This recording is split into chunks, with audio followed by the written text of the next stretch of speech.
Bonjour et bienvenue sur Plume à Papote.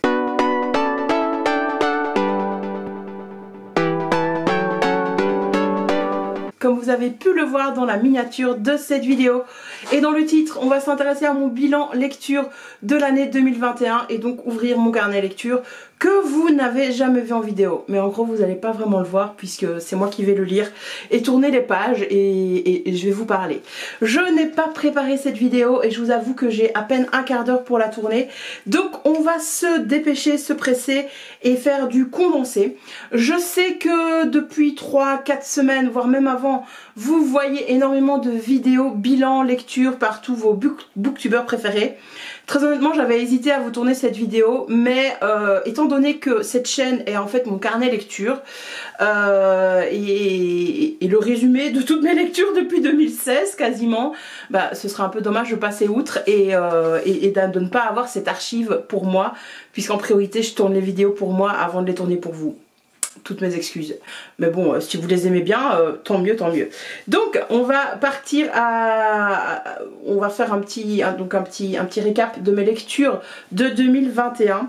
Je ne fais pratiquement pas de statistiques parce que j'encode toutes mes lectures quasiment sur Livre Addict, sauf celles qui ne sont pas présentes sur le site bien entendu. Mais donc si je ne me trompe pas et si Livre Addict ne se trompe pas, j'ai fait 66 lectures cette année, ce qui est beaucoup moins que l'année 2020, puisque l'année 2020 j'en avais fait 123 voire 125 si je me souviens bien, j'en avais loupé 2 dans mon carnet. Donc on est à moitié quasiment moins, ce qui est normal hein. Vous savez bien ce qui s'est passé en 2020, ce confinement. Moi j'en ai vécu qu'un seul, le confinement, étant donné que je suis enseignante. Donc les 2 autres confinements ou l'autre confinement qui a eu lieu en Belgique, bah moi j'ai été travailler, je suis pas restée à la maison. Et ce n'est pas une critique envers les gens qui sont restés chez eux hein, mais je veux dire bah voilà, j'ai pas pu lire autant, etc. Et deuxième raison qui explique ce score également différent, c'est que c'est vrai que j'essaye de toujours me rapprocher d'une centaine de lectures, alors parce que j'aime bien les chiffres ronds, etc. mais c'est pas un objectif que je me fixe absolument, mais je tourne autour de 100 livres en effet lus par an et là je ne l'en ai pas lu. Ça s'explique par mon moral en 2021. J'ai commencé l'année scolaire donc 2020-2021 en me disant ça va être dur, il va falloir tenir. Et il a fallu tenir, je m'étais pas trompée. Tout ça à cause d'attribution d'horaires, de temps de trajet énorme pour moi. Et donc une très très forte fatigue. Et en plus de cette fatigue là, ben, comme tout le monde j'ai envie de dire avec le Covid, mon métier a perdu du sens et c'était pas nouveau, mais il a fallu que je prenne énormément soin de moi. Et la lecture est passée à la trappe, en fait ça a été une de mes premières alertes. Il y a eu des mois, un mois où je n'ai lu qu'un seul livre. Mon rythme de lecture a baissé. Ça m'était déjà arrivé par le passé. Et quand ça m'arrive, eh bien c'est un signal d'alerte pour moi. Je sais que je ne vais pas bien moralement. Je vous en avais parlé dans les vlogs, je vous en avais parlé en story sur Instagram. D'où le fait que voilà, j'ai moins lu, j'ai dû trouver des stratégies en fait pour prendre soin de moi et la lecture n'était pas possible à ce moment-là pour moi mentalement. J'avais pas les ressources nécessaires pour me plonger dans des bouquins, voilà. Comme vous l'entendez peut-être à ma voix et vous le voyez peut-être à mon visage, ça va beaucoup mieux hein, depuis parce que j'ai mis des stratégies en place, il y a eu des changements dans ma vie professionnelle et donc ça me réjouit. Je suis encore en train de vivre ces changements puisque je fonctionne en année scolaire et donc voilà, ça va beaucoup mieux parce que j'ai fait ce qui était nécessaire, voilà, on va dire ça comme ça. Je suis pas un arbre donc je peux bouger quand une situation ne me convient pas hein, parce que les êtres humains nous n'avons pas des racines dans la terre. Donc voilà, si vous avez une situation qui ne convient pas, voilà. Alors j'ouvre mon carnet et donc première chose que je voudrais partager avec vous, bah, c'est le Cold Winter Challenge auquel j'ai participé l'année passée et j'avais quasiment rempli tout, non, en fait j'ai rempli tous les menus et j'avais tout lu. Donc ça c'est un challenge qui m'a accompagnée fin 2020 début 2021 et je dois dire que ça m'avait beaucoup plu. Je ne participe pas au Cold Winter Challenge cette année parce que j'étais pas je veux dire hyper inspirée dans ma pile à lire, les thématiques ne se mettaient pas, etc. Et besoin de renouveau, donc je vais m'intéresser à d'autres challenges pour 2022 et je vais vous en parler à la fin de la vidéo. Alors on était au début 2021 dans la folie de Bridgerton, donc j'avais commencé à lire la saga. J'ai lu les 4 premiers tomes au mois de janvier et depuis je ne les ai pas lus. Je pense très certainement c'est une saga que je vais pas finir, sauf si la série arrive à me happer quand elle ressortira en mars, alors là peut-être que j'aurai envie de me replonger dedans. D'ailleurs la vidéo que je vous ai sortie sur les Bridgerton, c'est celle qui amène le plus de gens sur la chaîne, en tout cas qui a amené le plus de gens sur la chaîne. Également des commentaires désobligeants, hein, mais bon, ça je le savais en tournant la vidéo. Et j'ai envie de dire que les vrais, les purs, les durs de Plume à Papote sont là avec moi. Sinon, j'ai envie de vous dire, rien de... Ah si, j'allais dire rien vraiment de très marquant au mois de janvier, mais si, j'avais fait une très bonne lecture, mais dure. Très dur, c'était Betty de Tiffany McDaniel. Fou là, ça avait été dur comme lecture, mais c'est puissant, c'est vraiment un très beau livre quoi. Et puis on arrive tout doucement en fait au moment où ça ne va pas. Vous voyez, mois de février j'ai fait 2 lectures, alors je complète mon carnet, je tourne les pages, j'ai essayé de, vous voyez, de me motiver à lire en faisant des listes de piles à lire de tout ce que j'avais à lire en grand format et en petit format. Ça n'a pas trop été. Mois de mars, j'ai été remise un petit peu sur pied point de vue de la lecture en lisant La Vague de Todd Strasser ou Strasser, je sais pas comment ça se prononce.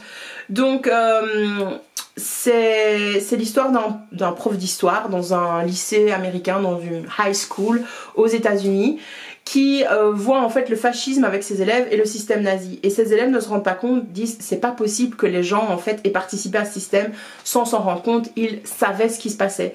Et donc il va faire une expérience réelle, en temps réel avec ses élèves pour leur montrer comment ça peut se passer, ce mécanisme donc du fascisme. Et ça va tellement bien marcher que il va y avoir énormément de dérives. C'est un tout petit livre qui était présent dans la bibliothèque de ma classe et donc que j'ai lu en quelques fois, et j'ai envie de vous dire au mois de mars, c'est vraiment le livre qui m'a convenu parce que je me voyais avancer dedans. Alors, au mois d'avril, il y a eu la lecture en audio du Crépuscule et l'Aube de Ken Follett.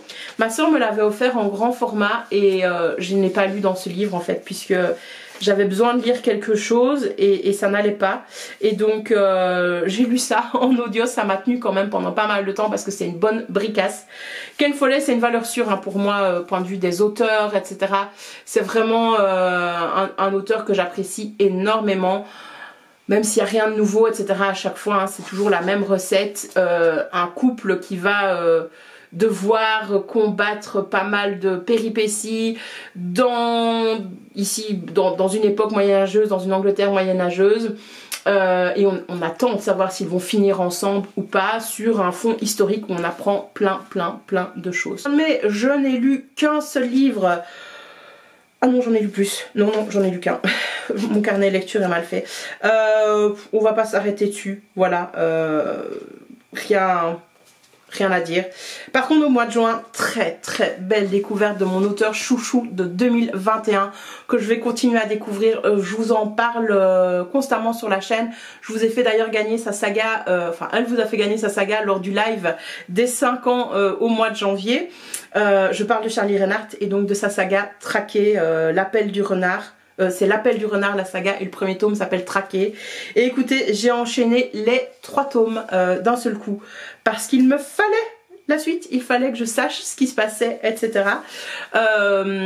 Donc en très gros, je me souviens plus des prénoms des personnages, mais l'écriture de Charlie Reinhardt vaut vraiment la peine et cette saga vaut le détour. On est sur une saga métamorphe romance donc entre 2 hommes. On a le shérif d'une bourgade aux États-Unis qui doit éclaircir le décès de certaines personnes dans la forêt. Ce serait soi-disant une bête, et donc une bête sauvage bien entendu, et donc il va avoir recours au service d'un ranger pour un petit peu partir à la recherche de cette bête sauvage et savoir ce qui s'est passé dans cette nature très présente dans leur état. C'est Wyoming ou Missouri, je sais plus. Enfin bref. Et donc bien entendu, ce ranger a un secret qu'il va falloir, qu'il va découvrir, etc. Surtout qu'il y a une attirance très forte entre les 2 hommes. Je vous en dis pas plus, allez découvrir cette saga.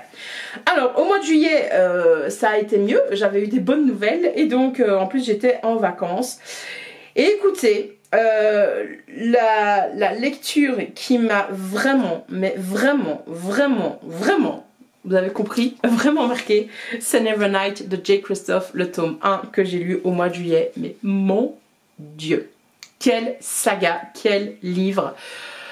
Je n'en peux plus de J. Kristoff et de son talent. Ce mec me fait vivre des trucs mais pas possible à la lecture de ses romans. Donc ici avec Nevernight, le tome 1, on suit Mia Corveret qui est une orpheline. Elle est bien née dans la cité de Sepulcra. Et malheureusement son père va être assassiné suite à un coup politique puisqu'il voulait établir une royauté. Dans cette république et donc changer le régime, passer à une monarchie. Sauf qu'il va être trahi et donc il va être tué devant les yeux de sa fille, donc pendu pour trahison. Sa mère également, enfin sa mère ne va pas être tuée, elle va être emprisonnée avec son petit frère et elle, on veut l'éliminer tout simplement. Par un concours de circonstances, elle va réussir à s'enfuir et grâce à un mentor trouvé dans les rues de Sepulcra, Mercurio, elle va devenir apprentie assassin pour l'église de la Vierge Rouge, je crois que c'est ça, je crois que c'est comme ça que ça s'appelle. Et donc vous suivez en fait l'apprentissage de Mia en tant qu'assassin dans ce premier tome. C'est Poudlard croisé avec Game of Thrones, oui, Poudlard croisé avec Game of Thrones, quoique. On suit surtout Mia, mais croisé avec Hunger Games quoi. Donc si vous adorez ça, les retournements de situation à n'en plus finir, allez-y, foncez, ce livre est fait pour vous. Et je dois vous dire en fait qu'au moment où je vous tourne la vidéo, j'ai lu jusqu'à 1h30 du matin cette nuit pour terminer le tome 2, qui est absolument génialissime. Donc allez-y, foncez, je ne peux qu'attendre le tome 3, je n'en peux plus. Je pourrais me l'acheter en anglais parce qu'il est sorti, mais vu que j'ai commencé la saga en français, je me dis que je vais la terminer en français également.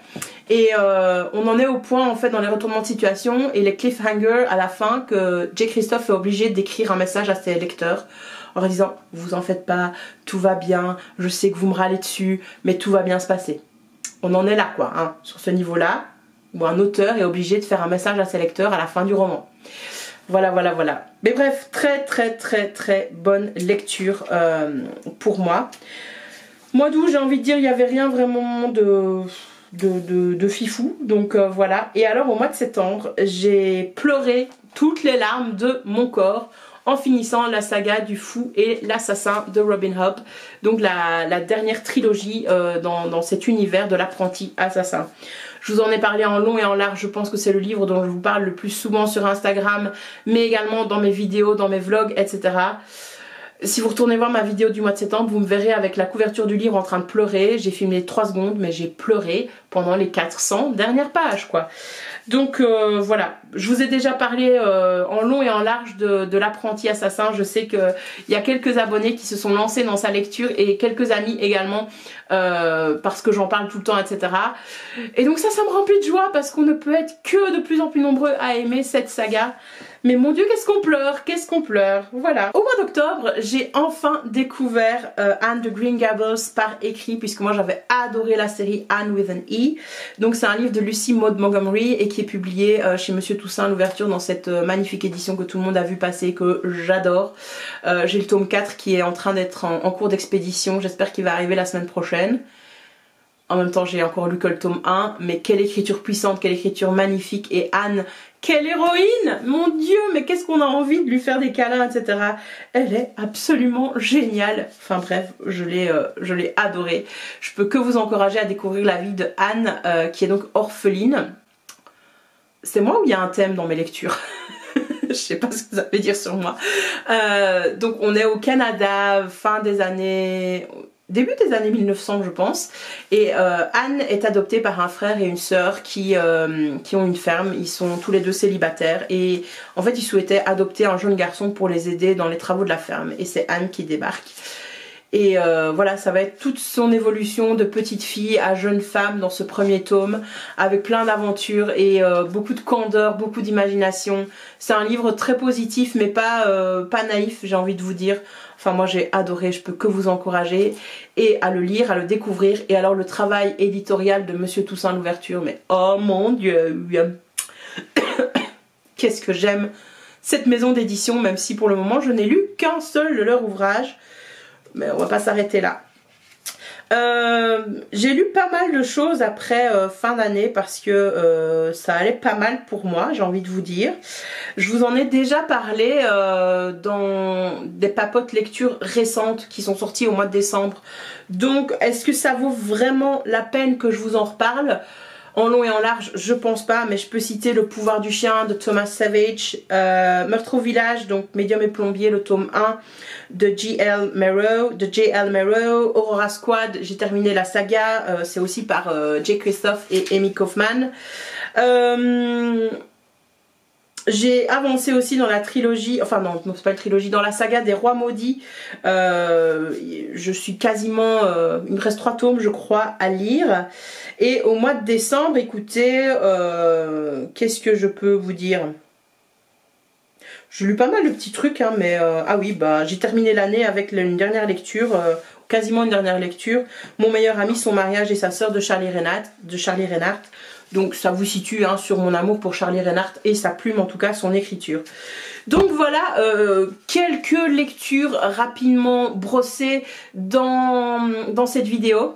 Et pour terminer, eh bien, quels sont les objectifs que je me fixe en lecture pour 2022? Écoutez, globalement, essayez de lire une centaine de livres.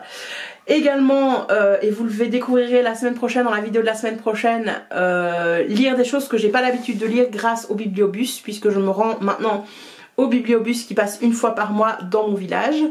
Et donc ça va me permettre, je pense, de lire des livres. Enfin, j'ai comme objectif là pour le moment de prendre des livres que je n'achèterai pas de moi-même. Parce que c'est pas ce que je lirai, je sais que je vais pas hyper adorer, etc. Donc je me dis qu'il va y avoir dans l'autre des bonnes surprises en prenant des bouquins comme ça au bibliobus. L'année passée, je n'ai fait qu'un seul challenge en début d'année. Et un deuxième au mois d'août, au mois de juillet et d'août, il était à cheval sur les deux. Et écoutez, cette année-ci, je me fixe un petit peu plus d'ambition, on va dire ça. Il y a c'est des objectifs un petit peu plus ambitieux point de vue des challenges. Tout d'abord, Rouge Pingouin sur Instagram en collaboration avec je ne sais plus qui, j'ai perdu son...